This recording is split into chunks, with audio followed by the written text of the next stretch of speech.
Hello everyone, today I will show you how you can make yourself this beautiful summer top.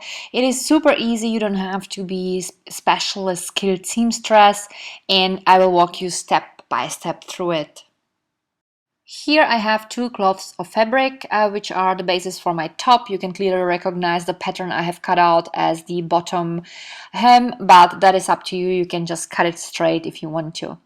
I will start pinning the two cloths together only on one side for the time being, and I always put the needles in 90-degree angles in because that way I can leave them in while sewing the pieces together without worrying about my needle in my machine breaking, and also it prevents easily the two layers of fabric from sliding and doing something I don't want them to. For sewing the two layers of fabric together, I'm using the overlock stitch. I'm using also just the regular satin presser foot, but you could also use the overlock presser foot.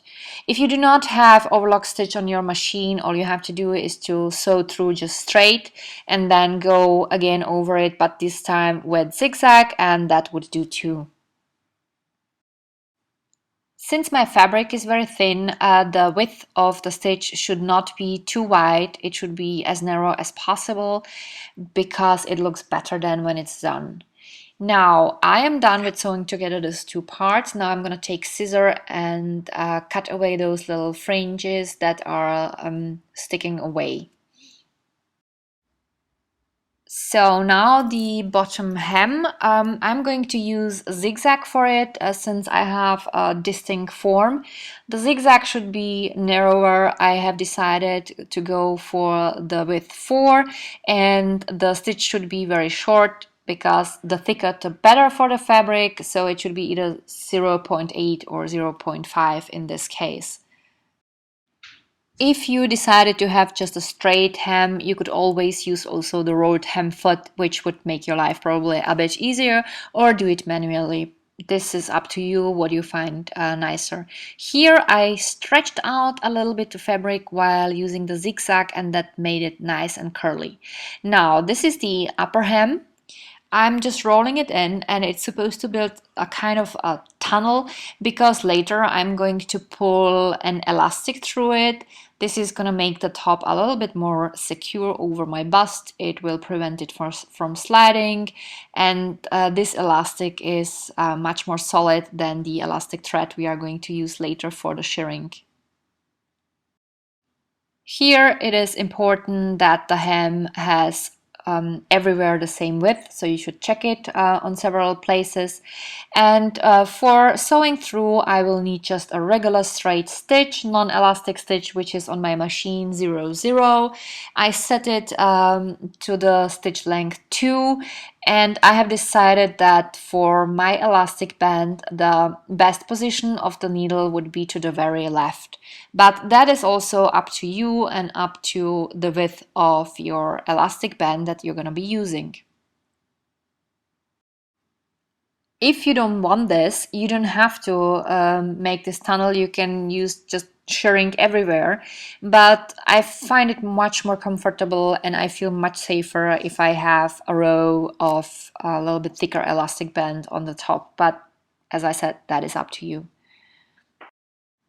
The first steps are done. Now you're gonna need either a presser foot with some guide or this little stick that will be your guide for how far from the upper hem or from the other lines are you supposed to be sewing.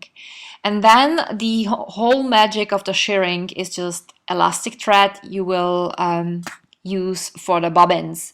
It comes in several colors. There is also a transparent one, and it is very stretchy, and that is actually it. This is what you're gonna need. You need to put it on the bobbin. You can of course wind your bobbin manually, but it kind of takes forever, so I like doing it on the machine. So I set the bobbin up and wind the end of the elastic thread several times around it. So it opens sometimes again, so you will just have to grab it and wind it around again.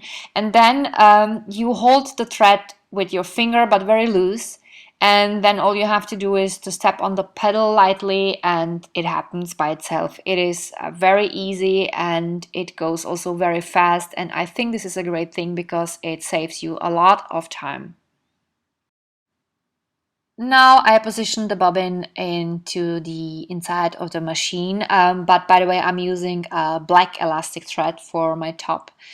So I put the pressure foot down, positioned the needle also down, and now I will just sew through straight. And I use the stick as a guide, where how far the stitch is supposed to be from the upper hem.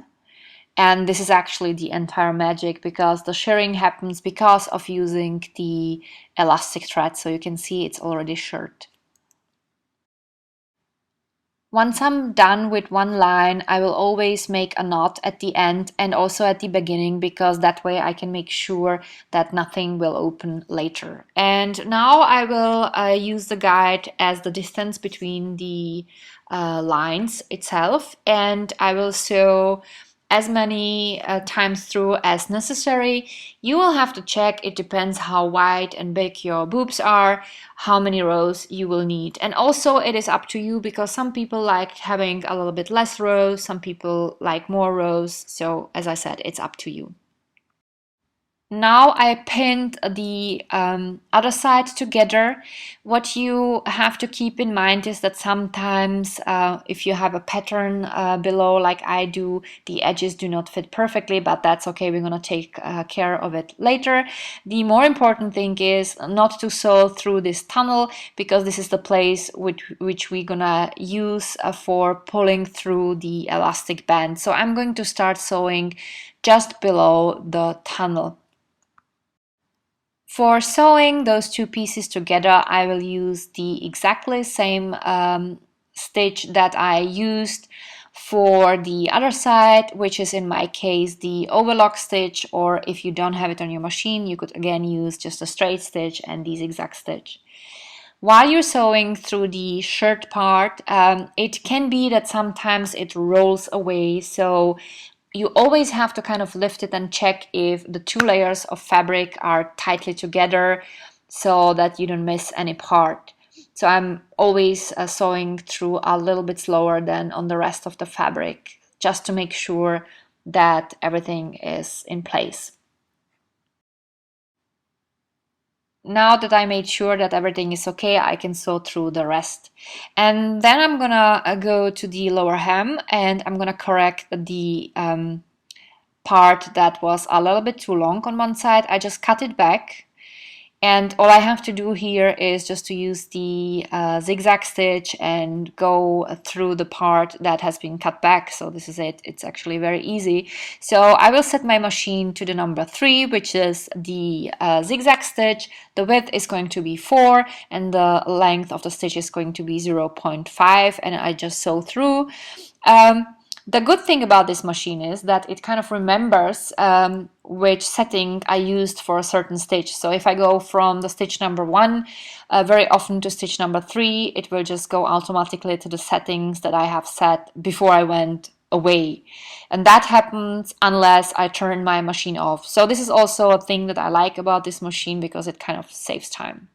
So the most important parts are done. This is how the top looks like. And now the next step is going to be to pull the elastic band through the tunnel on the top part of the hem. So I measured the elastic band. This is just the width of my body just above the bust, and I need a safety pin.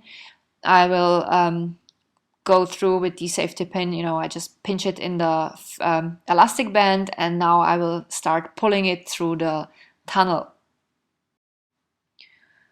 This is actually very easy. What I like to do is to put something on the end of the elastic band so that it can't happen that I would accidentally pull it completely through. And once I'm done, I will put the top on and I will measure again the width of the elastic, and I will make sure that it's not too loose, and also try it a little bit because it shouldn't be too tight, otherwise it would bug you or maybe even hurt you. And once I've decided how wide it's supposed to be, I'm going to mark it either with a safety pin or with a regular pin, and then I'm gonna take it off again.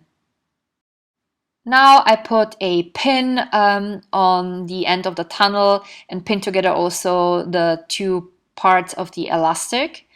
And I will sew through on the machine, for which I'm going to use the exactly same stitch I have used for sewing the parts of the top together.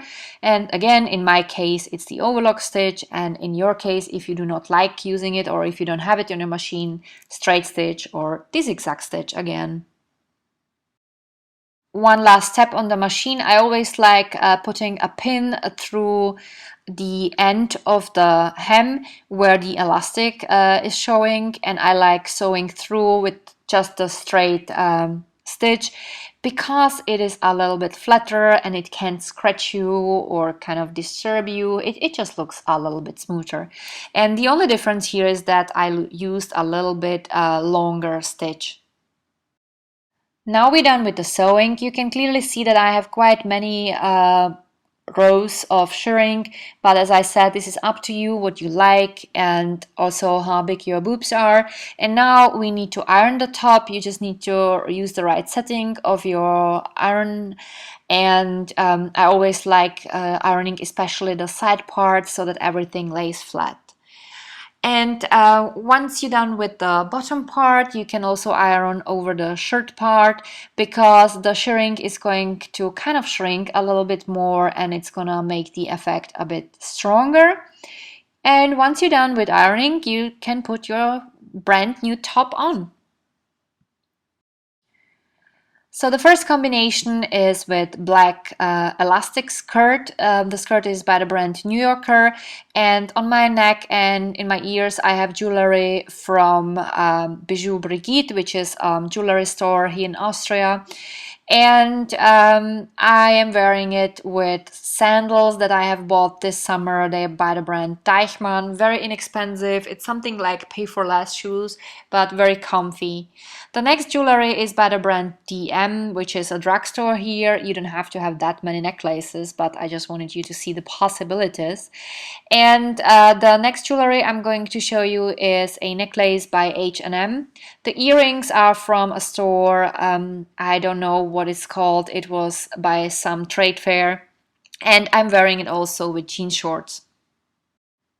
Don't forget to check the info below this video for additional information, especially because of the sizes and width of your fabric cloth.